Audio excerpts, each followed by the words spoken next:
Hello and welcome back to my channel. We are eight weeks out.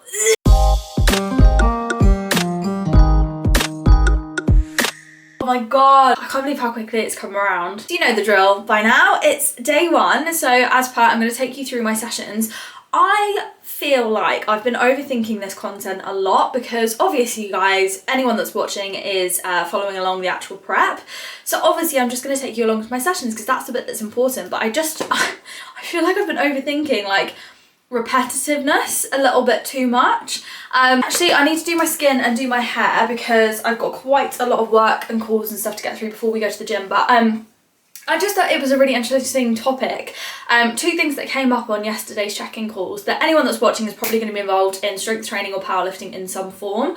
So the first thing was a lot of my clients yesterday were saying like how much confidence they'd grown in so many other areas of their life since starting strength training. And I often forget because I've been training for a long time. I think we so often forget like where we started or who we were before lifting, which anyone that doesn't lift will be like, oh my god, that's so dramatic. Anyone who does is like, no, shush, because it genuinely is that dramatic. So I took a bit of a moment this morning. I've started journaling again every morning, and I took a bit of a moment to reflect on like who I used to be before gym, training, coaching was a part of my life. And I can't believe how much I've grown, changed, but my confidence specifically, I cannot even express how much I have grown in my confidence. It's actually insane. And it was really thought-provoking here. All of my clients be like, yeah, it's so obvious to other people now, like in work, my family, my partner, whatever, like how much more confident I am. And they'll have been doing it for like a couple of months. Like my newer clients at the moment, there's all the conversations they're having because obviously they built the momentum, they're more consistent. And they're like, oh my god, my confidence. Whereas I look at clients that have been with me for a year, 2 years, 3 years, and they're the same. They're like, I actually have forgotten where I started because the shift is initially so dramatic, but you just solidify it more and more the more that you go on. So you have these initial clients that are like a month or 2 months in, they're like, whoa, Beth, my confidence. I'm like, girl, I know. And then clients that are so much further down and they're like, I did not remember that that's who I was. Like, that's actually insane. So I'll push them to do like annual reviews and stuff like that. And it's always that fundamental shift of like, whoa, how much, like so much has happened. And it's just insane. So little brain dump, anyone that's been lifting, take a second to remember where you actually started, because I can promise you'll probably have forgotten a lot of the detail and a lot of those like thoughts and feelings that are just no longer with you. It's insane. And the second part, which actually is more relevant to my training at the moment, I had another client who competed 6 weeks ago now, and coming off of that competition, so prior to starting with me, her training was very much just like pushed to the absolute max. So naturally her definition of progress was defined by the reps that she was hitting and the weight on the bar. Just linear numerical progression, and that's it. And obviously coming into powerlifting, any of my powerlifters will know, we very rarely push maxes. And it's only when we gain momentum, we have big blocks that we hit like consistent PBs. If we actually zoom it out and we looked at your powerlifting journey for a couple of years, and the big picture of that, we actually very rarely will hit those kind of markers. So we had a bit of a conversation about like, how can we redefine progress? Because I think she was coming out of sessions feeling a bit defeated and she was shoulding herself a lot. So should is actually a word that I've not banned, but I've definitely like warned against a lot of my clients using, because I just find that it's really problematic. Like the dictionary definition is something along the lines of it being used to indicate obligation or duty when we're talking about criticizing something or someone or their actions or whatever. And that is the word that stands out to me when we talk about should is criticism. And I always ask my clients the question like, do you inherently perform better when we're in situations where you're overly criticized? So at work, if you've got a boss that's like really criticizing you, or at home, a partner or a family member that's just constantly breathing down your neck saying shit about you and criticizing you, The answer is pretty much always going to be no. So when we're doing it to ourselves and we're shitting ourselves, what we're basically saying is we are implicitly criticizing ourselves. So we're suggesting that we aren't accepting of where we are now or the things that we're doing. So when we're talking about training, when we're constantly shitting ourselves, we're criticizing, we're starting from a place of like less than, not good enough, instead of a place of empowerment. And we're basically saying where I am now is not good enough by these standards. I should be doing this, I should be doing that. Criticizing, constantly pulling ourselves down.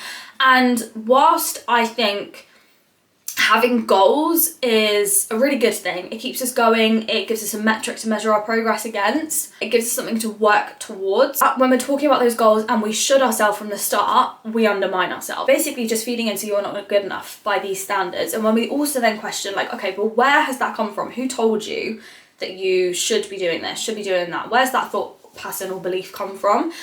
It's very rarely come from someone else. No one turns around to you and says, you should be hitting, 50 kilos, 70 kilos on your bench by now.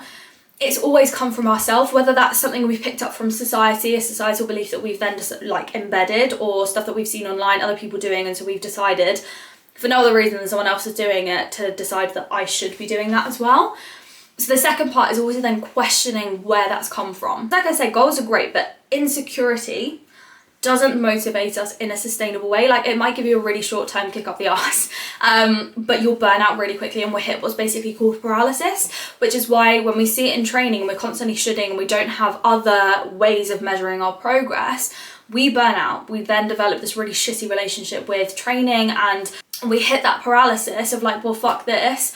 I'm not getting good enough, I'm not doing this, I'm not seeing forms of progress.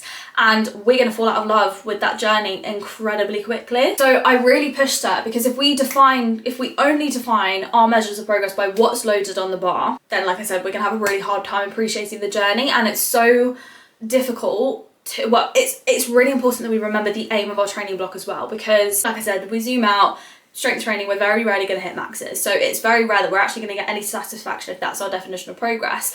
Like I said, if we want to be a better lifter, we have to be more technically proficient, therefore a more efficient lifter, therefore more predictable, and therefore stronger. And we can push our training and we know that we're going to have consistent and predictable trends. So if we take that back, what we need to do is become a more efficient lifter by working on our techniques, so all of the variations, being strict in your training sessions. And we know those training blocks are not going to be defined on what's loaded on the bar. That's going to be things like, are the RPEs dropping? Is this actually feeling easier? Are my cues clicking? Am I being more efficient in my lifting? Am I being more consistent in my lifting? Are my baselines increasing? So do my week ones from 6 months ago look really different? Am I sitting higher even at lower RPEs? The execution improving. There's so many different ways of defining it. I just thought it was a really interesting topic to cover like at the start of this, because it's something that I've really been struggling with, like coming off the back of holiday. Should was a word that I was throwing out so much, because I was basically basing where I deemed that I should be based on what I was doing prior to holiday and neglecting to actually take into consideration any of that time in between. You've just been off the gym for 2 weeks, out of routine, not sleeping as much, drinking, hiking, walking, like all stuff that you wouldn't usually do on the regular, And so coming back into it, should, undermining myself, and my expectations were way off what was actually needed and required of me in those sessions. So it was a really important topic to cover with my client. It was something I was like, oh, you need to be actually a bit better at that as well. Like, it's a very common thing. So I've really pushed myself over the last 24 hours to kind of like just have other ways of measuring my progress. Like number one thing was headspace. So like even going into my session, is my headspace better? Am I more in line with what is required and expected of me? And am I performing in line with that? So it was those types of things. But anyway, I need to get ready for the gym. It was just a really important, this is how disgusting my hair is, by the way. I've just taken out my ponytail and there's no product in my hair, so I'm going to stick it back today. But yeah, it was just like coming into this next couple of weeks, because the countdown is ticking now. Like we are coming up on 8 weeks out this weekend, which means I need to get my ass into gear, but I also have to be so careful of that fine line between pushing too much based on expectations versus being where I am, but still making sure that everything is as good as it can be. So I just wanted to share all of that with you guys, because I'm sure that there's a lot of you that will relate. So a big fat calling out if you are constantly shitting yourself or anything like that. But also a reminder, please look back sorry, this is very hard to take myself seriously. Please look back and reflect on how far you've come if you're having a hard time with your headspace at the moment, because I can promise you're tenfold the confidence of the person that started that journey. There was a past version of you that was terrified to start weight training, whether it was fear of not making enough progress, of looking silly, believing that you weren't the person that could achieve those things, that could be the girl that was lifting crazy heavy weights in the gym, whatever it was. You did it. You started. No matter where you are in your journey, that past version of you is so grateful to you for starting, and there's a future version of you that is 10 times as strong as that person or the person you are now because you started.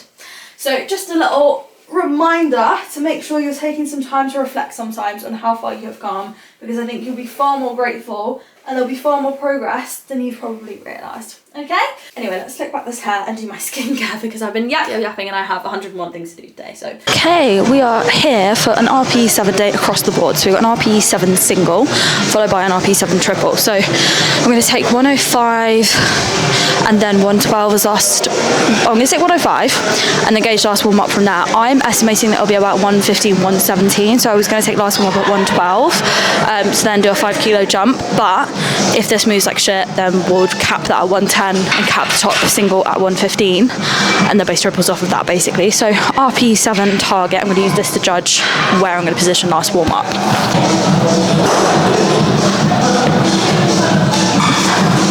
Okay, yeah, we're going to take last warm up at 112.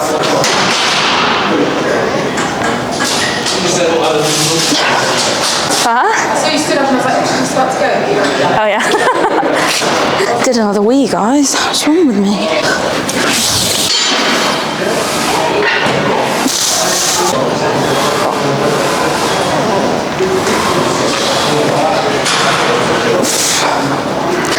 It's okay. So it's just that the hole. I feel really like. This is what we went over last week. Because that was what, obviously this bit was what we were trying to not do last week. Okay. Because beforehand you were like, I don't want you doing this, because then we're rolling it back forward. Yeah, so this is worse. What I'm doing now is worse. It is worse, for sure. Excellent. So, okay. No, as in what you just showed me, that thing, that's worse than what I see, yeah. Right, okay. So start here. Okay. So when you're up, you walked out in this position. So when you squat, you collapse. Bring your hips forward, chest up. Oh, it's the chest up bit I don't like. Yeah, it's where it doesn't sit. So that's how you know if you're setting your back properly or not. You don't like this though? Yeah, because then you're going too far and you're extending. Because you're keeping this in the same place, but you're just moving. Okay. Okay. So just trying to make sure that it's on your back, not your collapse to hold it. Yeah. Okay, that makes a lot more sense. Okay, so. Good.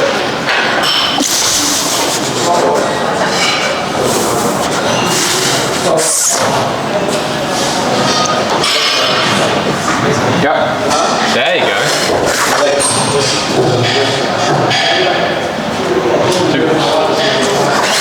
Didn't work.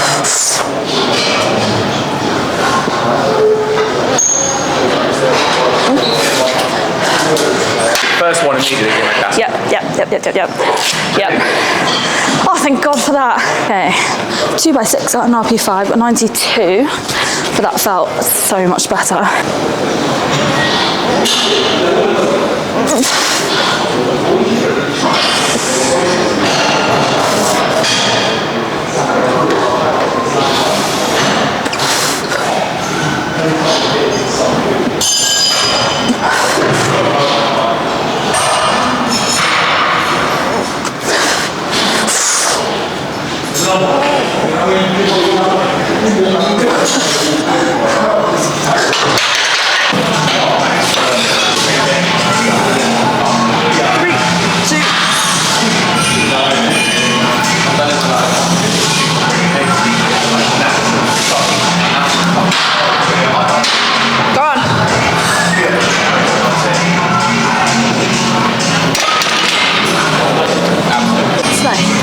By 4 and RP 5.5 to 6 targets. So we've got 55 loaded.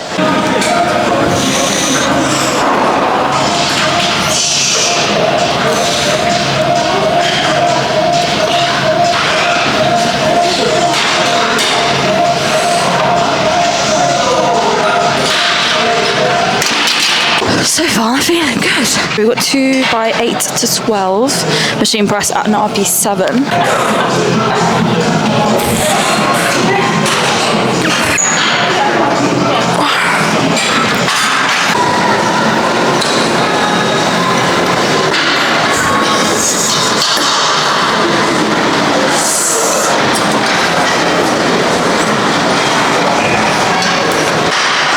Happy Wednesday! So, I'd actually say I was pretty chuffed after yesterday's squat session. We have deadlifts today, but I have got the most crazy day planned.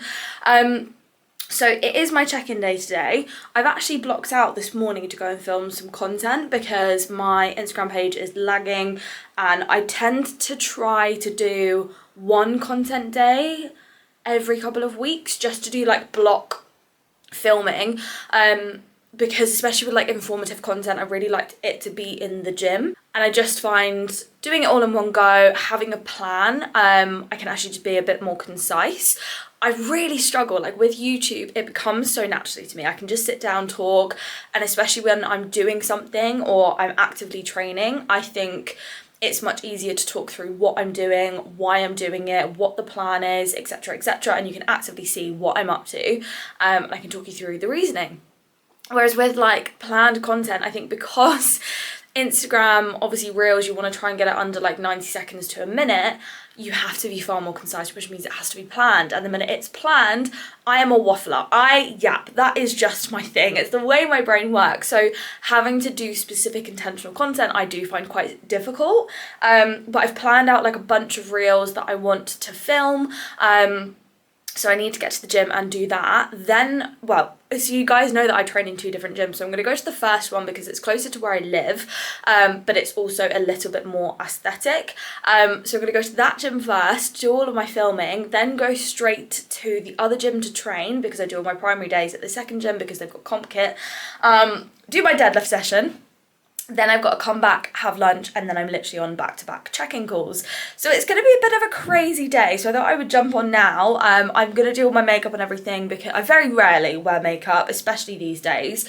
Being on camera, it just looks a little bit better. So I need to go and do my makeup and then head to the gym. But because I'm going to be going straight there, let me just quickly talk you through my session now. Bear with. This is my primary deadlift session, which is where I've been doing my ascending paused triples. I appreciate last week, I just feel like I just rushed through everything. But basically the RPE jumps today are crazy. So coming back from holiday, that very first week obviously was just an intro week. So essentially we've done like a 3-week block, which means that the jumps in terms of RPE have been quite a bit bigger. So for today's session, I've got my 3 ascending paused triples. First is an RPE 5, then a 6.5, and then an 8. So that is the highest RPE that I've had on my program in a long time. Now representative load is probably not going to be where it would usually, but it's just feeling it out and just getting that intensity under our belt. I think my coach might even be there today, so there's a possibility that we can kind of go through things because obviously on Saturday, so in last week's vlog, I spoke through having quite a big like click.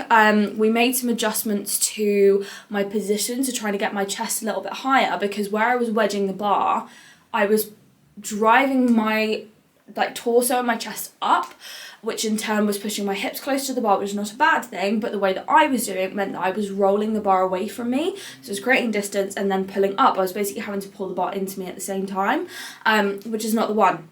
And it's creating quite a lot of issues and breakdowns. So we literally just tweaked my position a little bit. So I'm actually kind of excited today to go and apply that because it felt like quite a nice click moment. So if he's there, I think it'll be nice to be able to talk through a few things. I've then got obviously my 3 count paused bench single that we just kept taking over.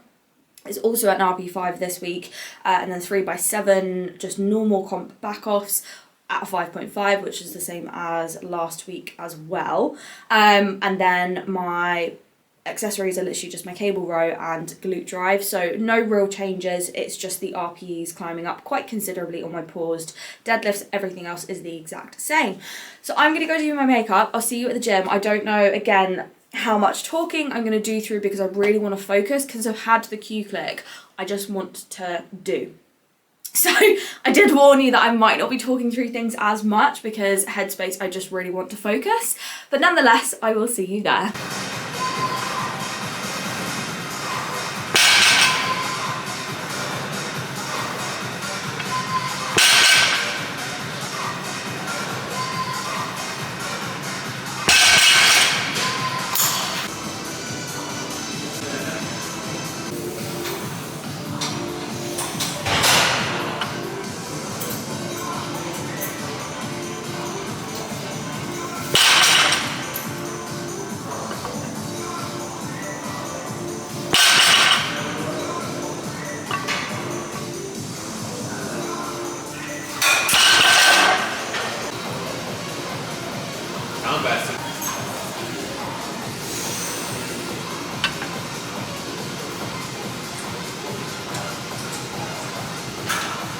Good, let's go. Every time.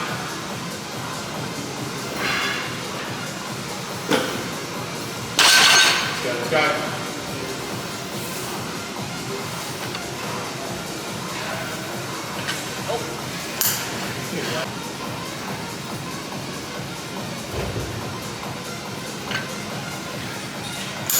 Right.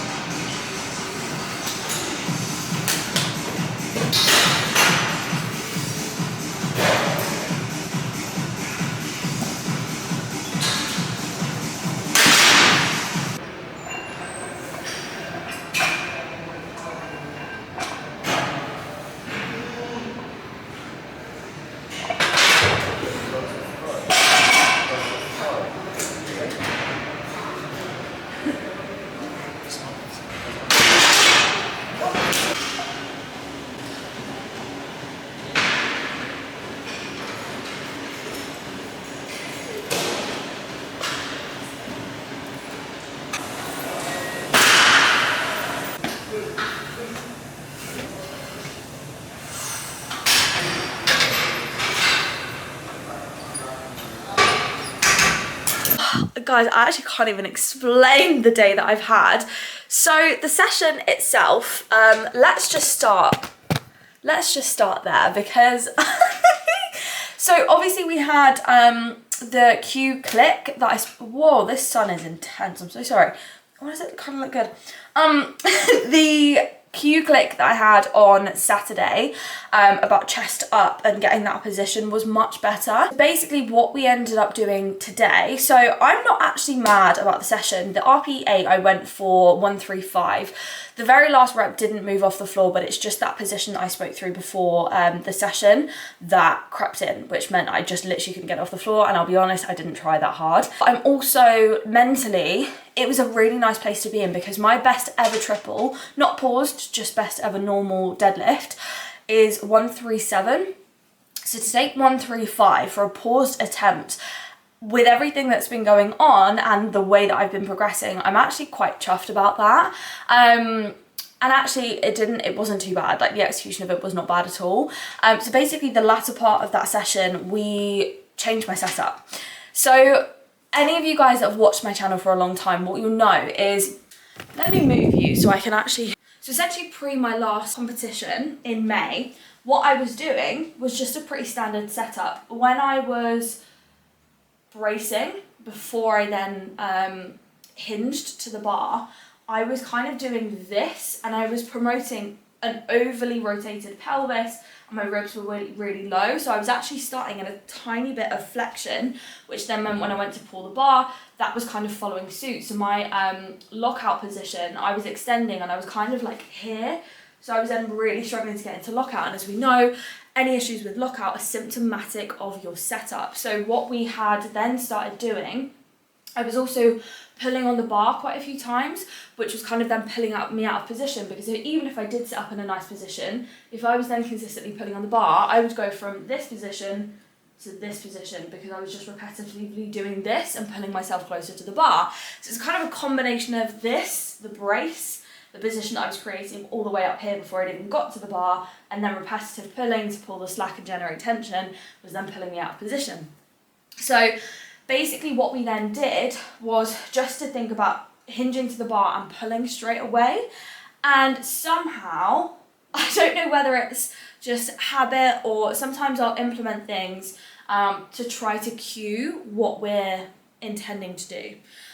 So for example, trying to just get straight to the bar and get into a little bit more of a neutral position as opposed to this position, I started swinging my arms because I felt like it helped push my bum back and keep my chest a little bit higher so that I was in a neutral position.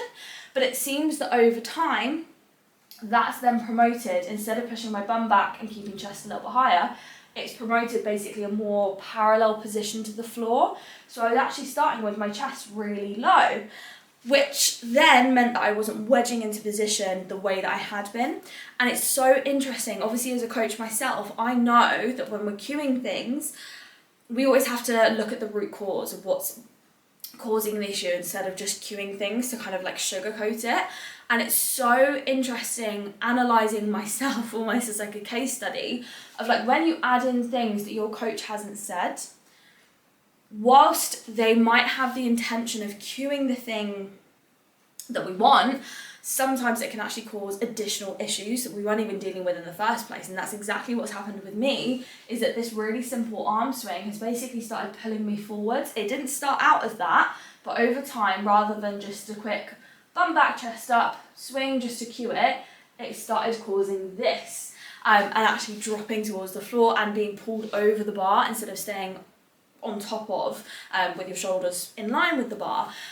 So it's just really interesting. So basically we talked through the actual setup and making sure that I was keeping my arms in line, so bracing like I usually would, but just without doing this, just a nice tight squeeze. The cue that I love is thinking about a ball or an orange being shoved under your armpits and you can't let that fall. It's a really nice way of cueing like lat engagement and just keeping that tight, pulling your ribs down as well. So anyway, starting with that, hinging to the bar and just not doing the arm swing, like just meeting the bar, creating the tension and going. So it's basically like a middle between what I was dealing with before and these new things I've been doing and just trying to find a way to mitigate it. So we went through, I did a lot of practice of the setup, the wedge, and it feels better. So after today, obviously I've got one more session at the weekend to just practice that deadlift before we then go into the next block. So I'm really interested to see where it went. But that was the session. So that's like a summary. It was a lot, like I was happy with what I did in terms of numbers. Execution wasn't what I was hoping it would be, but I also know exactly what I need to do now. So it's not just a case of like, oh, that's a bit weird. Like I know what I need to change. So in terms of moving forward, I feel better. However, before the session, you know, I went to the gym to film all this content, did all my makeup and everything. You will not believe that I managed to mute my mic. I did an entire hour of filming and none of it had sound. I then realised when I went back to check some of it, because I wanted to make sure that it was all in focus, all looked good, and I was like, I can't hear anything. I then refilmed and I managed to film it all in slow-mo. So the mic was on, but obviously doesn't have audio because it's 4 times as slow.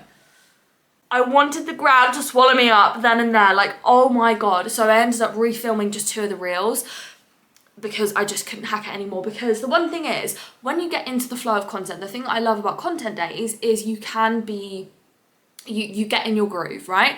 So when you're filming stuff comes naturally, you have ideas, blah, blah, blah, blah, and it becomes really easy. When you're refilming content, and you phrase stuff, let's say, in a way that you really like, trying to gain that back is really hard. Really hard, because you're just thinking about like, well, what did I say before? You're not being as present or intentional with the words that you're currently saying. You're just kind of like, my mind is just racing back to what it was doing. So the second time I filmed it, I feel like it was okay, not as good. Trying to refilm that for a 3rd time, like my morale was just not there. So I ended up just giving up. I got to the gym way later than I thought. I think my headspace was also a bit, ugh. So it's been a really fun day. So I'm actually really excited for a rest day tomorrow and just a bit of a chill this evening. I got back, took my makeup off and just like needed to just sit there for 10 minutes just to contemplate what had been happening. Jumped on to film it. I'm just gonna go do my check-in calls and then we've just got the back end of the week to do. Hello. Okay, I'm gonna be fully transparent with you. I actually did not vlog the back end of this week's training at all. So my Friday session, which was my day 3, so my secondary squats and my priming bench, my day was really stressful. Like I can't even explain why. This week has just been mental. I'm really appreciative. Work has just been really busy. But in last week's vlog, I spoke through a little bit about like headspace in training and trying to separate the two, be present as an athlete, and just like balancing growing my business and pushing my business whilst being in prep. And this week I found really challenging, like full transparency, it's been hard. So Friday session, my day 3, I actually had 2 calls. And for some reason, this is going to make me sound so bad, but like full transparency, my calendar didn't sync properly. So I knew that I had a call booked in for 12, so I wanted to be back home by 11:30, so I was going to do a nice early gym session. And this session doesn't actually take me that long. But someone had booked in an inquiry call at 11 and it hadn't synced properly to my calendar. And I saw it while I was at the gym. I saw it at 10 a.m. while I was still warming up for squats. So basically I was fully intending on vlogging, and then obviously that just sent me into panic mode because I was like, right, I need to get my session done. But this is my priority right now. Like this takes precedent over training. So I somehow managed to get all of my squats and all of my bench done in 45 minutes. To then get home to take this call. I still signed the client, so pretty chuffed about that, and it was actually a really lovely chat. So that was why I didn't vlog on Friday. But as a little summary, I'm going to basically just post the bits I did film here. So the session itself, as I say, is my secondary squat day. So we had a top triple at a 6.5, which I took for 105, which actually moved pretty well. I was quite chuffed with it because that was the weight that a couple of weeks prior, like it was like an RP8 for basically a double, and it moved well, so that was nice. And then I had a 3x3 at a 5.5 to 6 target for paused squats.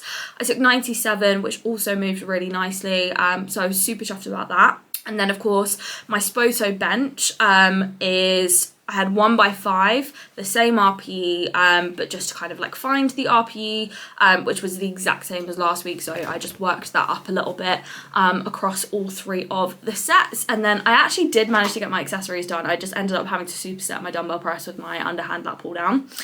But I managed to get it all done, so I was actually really chuffed. So it was like an okay session. Squats felt much better, my position felt much better, and then to be honest, not much to report on everything else because it's just a super chill day. Now, my day 4, this was a big session. So bench, we had a 7.5 to an 8 target. And for that in particular, obviously starting out, if I scroll back on my program, so 3 weeks ago, we had a single at a 6, I took 60. The week after that, I had a single at a 7 and I took 65, which actually was a slight undershoot. And this week we had a 7.5 to an 8. I took 69 kilos, so that is 1 kilo off of my comp max. Now bench is the one that's absolutely come back the quickest because we have more exposure. I bench 4 times a week, which means I have much more opportunity to gain that momentum back and give my CNS the exposure that it needs. So I was actually really chuffed about that. Now, I know there's probably some people watching this and being like, well, why don't you just load 70? This is where we have to respect the weight. I knew with that range, I would be pushing top end with anything really over about 68 kilos. So as I say, the week before, I took 65, which was around a 6.5 to a 7. So if we've then got a 7.5 to an 8, that gives you a bit of an idea of like where I would be positioning things. A range is a really nice way of giving you a bit of opportunity to feel it out, because had I gone for like 68, that still would have been within target. But I knew, given the jump that we'd made the week before, I kind of wanted to match that rough range. So the 5 kilo jump from 60 to 65. Okay, so if we've gone from a 7 to then a 7.5 to an 8, it's not going to be quite that 5 kilos, and actually 5 kilos as a total percentage of what I'm lifting is a fairly big, fairly considerable amount. So I wanted to be sensible. Going for 70, like it probably would have been there at an 8, maybe an 8.5, like on that particular day, but I was also just mindful that I'd only been benching, like been back for a couple of weeks really. So anyway, it was a sensible decision, respecting it. I have micros available, so I'm going to use them. So this was my 69, which I was actually really chuffed with. It was a little bit heavier on the chest, which meant it was a bit stickier, but overall moved relatively nicely. Now, obviously the day 4, I then have 4x1 back offs for my bench at a -5%, which meant that my back offs were at 65. So obviously the week prior, that was what my top set was. So that in itself is kind of where the focus has been. It's also the other reason why I didn't want to push that top set too much, because it also then pulls up the back offs, and they are where we want to focus on quality work, skill. And I was really actually chuffed with these. So the first 2 sets I would say were about a 6.5, and then the second 2 were about a 7, but averaging that is a really good position to be in. Like, so I'll post the 2 that I filmed, because I filmed it on my other camera, my vlogging camera was dead, unfortunately, which is also why I didn't vlog. But these moved really well, so especially you can tell the difference between a soft touch. If I just control it that a little bit more, it makes a big old difference. So that was my bench, big success, very happy with that. My deadlift, I then had a double at 6, which I took 135 for. So again, in comparison to the session that I did the other day, like same load, much better execution. So the confidence was definitely up. So this was the double that I took. And then I also had 2x5 back offs at an RPE 5, which I took at 117. Now again, that RPE hasn't changed. Week 1, I think I took 110. I think I loaded 112 for the first set, and actually that was looking to be an overshoot, which for me is mad. Like, it just goes to show how much and how quickly that momentum comes back. So anyone watching this that's had a bit of a break, whatever, I promise it does come back. So that moves really well. So to be taking 117 now for back ups, excuse me, and for that to potentially even be a bit of an undershoot, I was like, okay, cool. 120 volume work for me, like prior to holiday, was kind of like a very comfy baseline. So I genuinely feel like I'm pretty much back to that now. So actually, in summary, really happy with where we have ended up, and I'm really excited to come into this next week. So all in all, it's been a bit mental, and I appreciate it's probably been a bit harder to follow than some other vlogs, but like I said, for the fact that it was more of a priority week, I did just really want to focus, and then other things beyond my control made that a little bit more difficult. But I hope that you've had the overview and that you've enjoyed watching today's vlog. As always, make sure to like, subscribe, and especially if you want to follow along for the rest of the road to NATS, please make sure that you do. But it's been really good this week. I'm feeling really good. So I'm excited. Next week prep officially starts. So we're going to be 8 weeks out, and it is going to be the official road to NATS start point. This last 3 weeks has just been about gaining momentum, and I think it's safe to say we've done exactly that. So yeah, I'm really excited, and I will see you next week.